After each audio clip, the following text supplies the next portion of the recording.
Kembali lagi bersama saya Hairudin, kita masih di protokol lapisan aplikasi. Nah, pada kesempatan ini kita akan membahas tentang protokol dan layanan lapisan aplikasi yang sering kita jumpai atau yang sudah umum. Yang pertama adalah HTTP dan HTTPS. HTTP adalah protokol permintaan atau respons, di mana terdapat 3 jenis pesan HTTP yang umum. Yang pertama adalah GET. GET merupakan permintaan klien untuk data ke server. Sedangkan yang kedua adalah POST, mengunggah file data ke web server. Dan yang ketiga adalah PUT, mengunggah sumber daya atau konten ke web server. Sedangkan HTTPS menggunakan enkripsi dan autentikasi untuk pengamanan data. Jadi terdapat perbedaan antara HTTP dan HTTPS, di mana HTTP itu bersifat teks, tidak dienkripsi, tetapi HTTPS semua paket data yang menggunakan HTTPS semuanya akan dienkripsi, jadi lebih aman dan tidak mudah dibajak. Kemudian yang kedua adalah email protokol. Nah, mungkin rekan-rekan semua pasti sudah menggunakan email ya. Apalagi sekarang sudah pada menggunakan smartphone. Biasanya kalau sudah pakai Android itu mau tak mau biasanya pakai Gmail, atau biasanya kalau menggunakan iPhone tetap juga harus menggunakan email untuk account iCloud. Nah, di mana email di sini terdiri dari email klien dan email server. Klien email berkomunikasi dengan server untuk mengirim dan menerima email, sedangkan server itu sendiri adalah berkomunikasi dengan server yang lain yang mengangkut pesan dari satu domain ke domain yang lain. Nah, di sini terdapat 3 protokol yang digunakan pada email. Yang pertama adalah Simple Mail Transport Protocol atau biasa disebut dengan SMTP. Nah, SMTP ini gunanya adalah untuk mengirimkan email dari server ke server. Sedangkan untuk klien itu sendiri menggunakan 2 protokol. Yang pertama adalah Post Office Protocol atau biasa disebut dengan POP, di mana POP ini akan mendownload email yang ada di server kemudian disalin ke klien.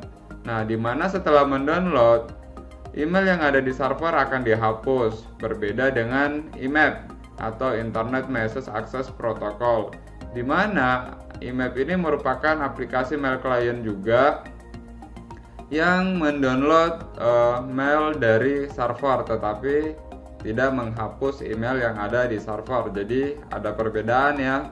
Kalau kalian biasanya memiliki kuota email yang kecil, nah biasanya itu paling banyak orang menggunakan POP, karena pada saat kita menggunakan aplikasi untuk mail client, jadi kita akan mengunduh semua file-file yang ada di server, kemudian akan tersimpan di aplikasi mail client kita. Nah, dimana di situ kita dapat membaca email secara offline. Tapi berbeda dengan IMAP, kalau di IMAP itu ya apa yang ada di server itu juga yang ada di klien. Jadi sewaktu-waktu kita menghapus, misalkan di klien masih ada salinan di server, sedangkan pada POP kita menghapus di klien, ya otomatis kita akan kehilangan email itu. Nah, itu perbedaannya ya. Sekarang kita masuk lagi ke layanan domain atau biasa disebut dengan DNS. Nah, nama domain mengkonversi alamat numerik menjadi nama yang mudah dikenali. Jadi di jaringan itu sebuah IP itu akan dibuat suatu nama sehingga kita mudah untuk mencarinya. Misalkan Google itu kan memiliki banyak IP. Jika kita harus menghafalkan IP-nya satu persatu, itu akan mempersulit kita. Jadi dengan adanya DNS ini, misalkan cuma ada satu nama dengan google.com, kita dengan mudah bisa mengakses ke servernya Google tanpa harus mengetahui semua alamat IP yang ada di Google. Oke, sekarang kita masuk ke format pesan DNS. Nah, di sini misalkan ketika klien membuat query atau proses DNS, maka pertama-tama dia akan melihat catatan dia sendiri untuk menyelesaikan namanya. Misalkan di komputer kita, kita ingin mengakses misalkan google.com, dia akan mencari dulu di cache DNS yang ada di komputer kita. Jika misalkan tidak ditemukan, maka dia akan mencari ke DNS yang terhubung dengan komputer kita. Misalkan kalau di pengaturan IP-nya kita setting DNS-nya Google, maka jika dia tidak mendapatkan DNS yang dicari di komputer kita, dia akan mencari ke DNS-nya Google. Nah, misalkan kalau di DNS-nya Google juga alamat yang kita cari tidak ada, maka dia akan mencari lagi ke server yang lain yang terhubung dengan DNS-nya Google. Nah, seperti itu cara kerjanya. Di sini kita bisa melihat DNS atau cache DNS yang ada di komputer kita dengan perintah ipconfig display DNS. Maka dia akan memunculkan semua cache DNS yang pernah kita akses. Lanjut lagi ke hierarki domain, di mana pada hierarki domain terdiri dari root, top level domain, secondary level domain, dan sampai ke klien.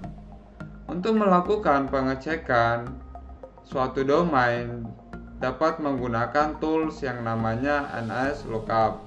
NSLookup ini merupakan utilitas untuk memungkinkan pengguna melakukan pengecekan nama dan IP secara manual, dan dapat juga digunakan untuk pemecahan masalah resolusi nama dan memverifikasi status nama server yang ada saat ini. Kemudian yang berikutnya adalah Dynamic Host Configuration Protocol. Protokol ini adalah protokol yang memberikan pengalamatan IP secara otomatis ke klien. Sekarang kita lanjut ke Dynamic Host Configuration Protocol. Protokol ini digunakan untuk memberikan atau mendistribusikan pengalamatan IP secara otomatis ke semua komputer klien atau ke host yang terhubung ke jaringan. Alamat yang didistribusikan di DHCP disewa untuk jangka waktu tertentu, kemudian dikembalikan lagi ke pengelola. Nah, untuk mendapatkan IP itu di DHCP server telah ditentukan seberapa lama satu IP itu dapat digunakan oleh user. Jika dalam waktu tertentu dia masih terhubung, maka dia masih dapat menggunakan IP tersebut. Tetapi dalam waktu tertentu, jika dia sudah tidak terhubung, maka IP tersebut dapat diberikan ke pengguna yang lain. Terdapat 4 proses pada saat ingin melakukan permintaan dan pemberian IP secara otomatis. Yang pertama adalah DHCP Discover, di mana pada saat klien ingin meminta IP ke DHCP server, dia akan melakukan DHCP Discover terlebih dahulu. Kemudian server akan merespon dengan menggunakan DHCP Over. Kemudian klien akan merequest lagi ke DHCP server. Kemudian si server akan memberikan DHCP ACK, sehingga si klien akan mendapatkan IP secara otomatis dari server. Yang berikutnya adalah protokol transfer file atau biasa disebut dengan FTP. FTP ini adalah salah satu layanan di mana kita dapat mengambil file, baik itu mendownload maupun mengupload.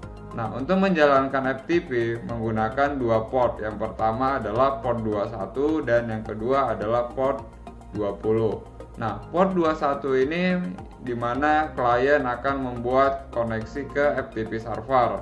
Pada saat ingin melakukan transfer file, maka dia akan menggunakan protokol TCP port 20.